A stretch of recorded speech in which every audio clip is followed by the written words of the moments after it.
Hello everyone! Welcome to Semi's birthday special, because November has to be packed with birthdays. Now, it's not the biggest month for Haikyuu birthdays, but hey, whatever. So, Revoiced edition, once again. It's the old one from 2 years ago.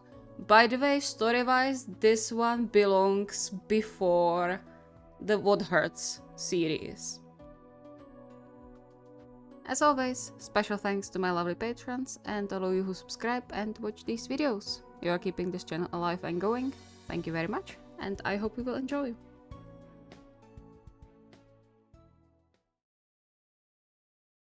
Shirabu gritted his teeth, using all his mental restraint not to start spitting fire after neither of his 3 attempts for a cake came out looking edible. It was no secret he didn't know how to bake. Cook? Sure. Bake? Not even in a dream. Which was infuriating, because he really wanted to make Semi's birthday a bit more special this year. Mainly because he was whipped for his guitar-playing boyfriend, but also because Semi seemed stressed lately, even more than usual. He was good at hiding it, but Shirabu hadn't spent 5 years by his side to not see the changes in Semi's posture and face. The lines of irritation growing deeper each day. But Shirabu wasn't going to leave it like that. Not if he could do something about it. That something being a nice little celebration of Semi's birthday. They never really celebrated his birthday before, as Semi stated he wasn't fond of it. Shirabu felt there was more to it, but decided not to pry. If Semi wanted to talk about it, he knew Shirabu was here for him. He shook his head to focus only on the video recipe he had in front of him. This one had to be good, otherwise he would have to run to a store to buy more ingredients, and he wouldn't be able to finish in time before Semi came back from work. Come on, this will be it. Because if not, then it's going to be really embarrassing. He had a reservation at one of Semi's favorite restaurants, but he really wanted Semi to have a pretty cake for his birthday. They didn't even have to call it a celebration. Just a better date, maybe. We haven't been on a date in ages. Maybe I should clear my schedule a bit.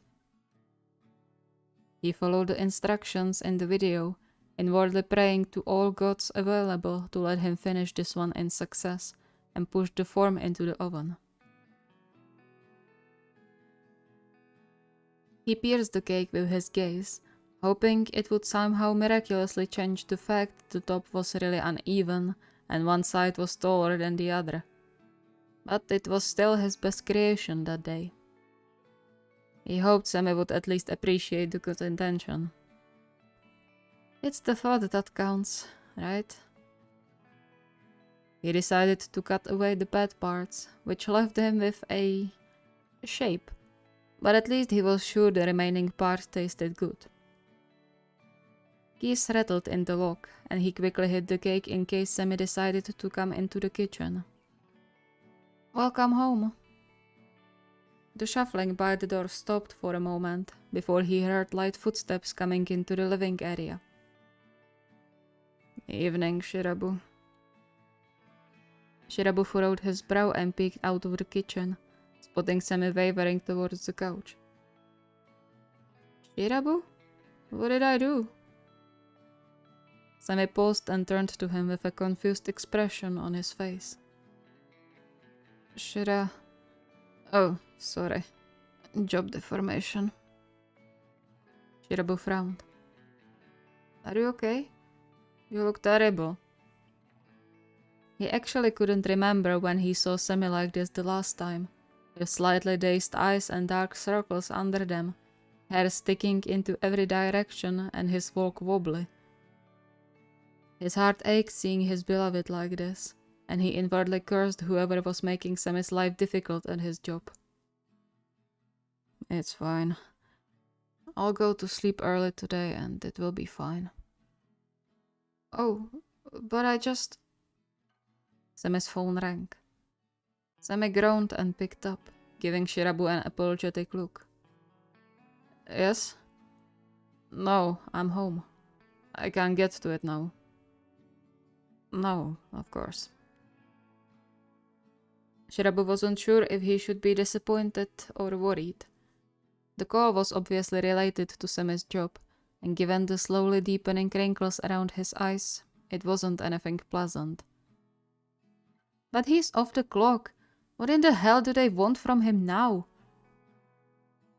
He shook his head and busied himself around the kitchen, cleaning the mess he made while he waited for Semi to finish the call.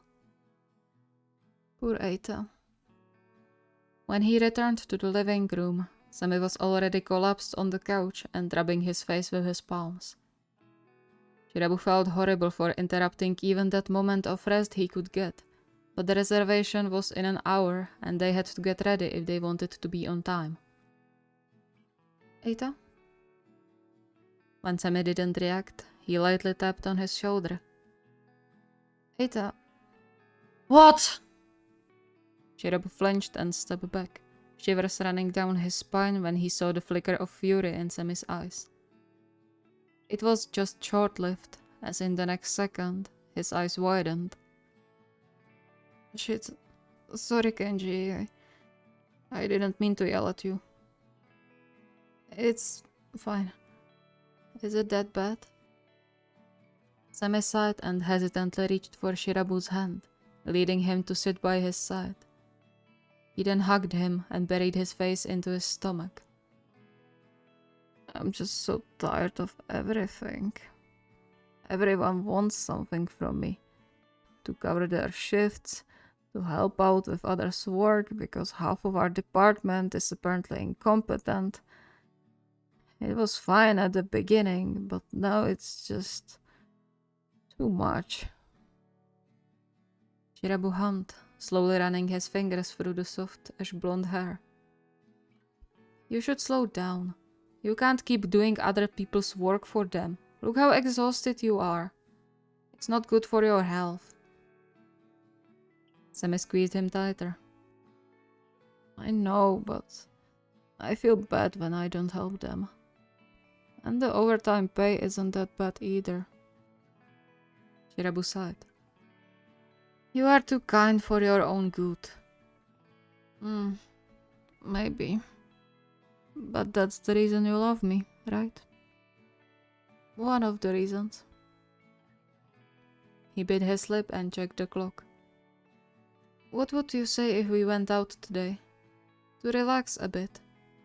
I have a reservation in that restaurant you like. Semi grunted, his words becoming a bit slurred. I'm tired, Kenji.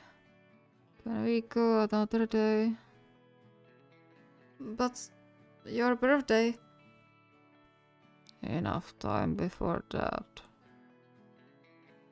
Shirabu paused. Wait, what? Surely he heard wrong, right? Or Semi's tired brain didn't know what day it was. When is your birthday? 11th. It was 9th. Shirabu facepalmed. Oh, you've got to be kidding me! So all the preparations were for nothing? No answer.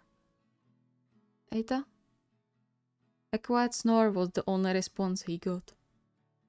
He sighed and kissed Semi's temple before pulling their favorite fluffy blanket over his boyfriend's sleeping form.